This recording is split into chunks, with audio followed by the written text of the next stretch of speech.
Dari pantauan Sriwijaya TV di Pasar KM5 Palembang, Rabu 15 Februari 2017, harga sembako masih stabil, seperti harga gula pasir yang masih dijual Rp14.000 per kilogram, telur dijual Rp18.000 per kilogram, dan beras dijual dengan harga Rp8 hingga Rp10.000 per kilogram.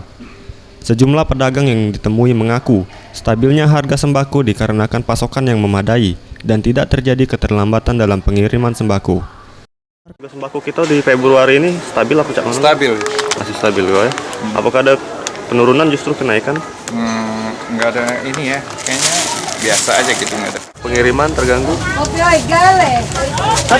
Nggak ada kekurangan, biasa aja, lancar-lancar aja. Lancar-lancar aja Bu ya?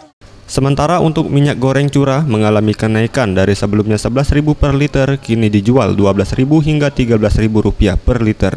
Anugrah Sandi Pratama, Sriwijaya TV.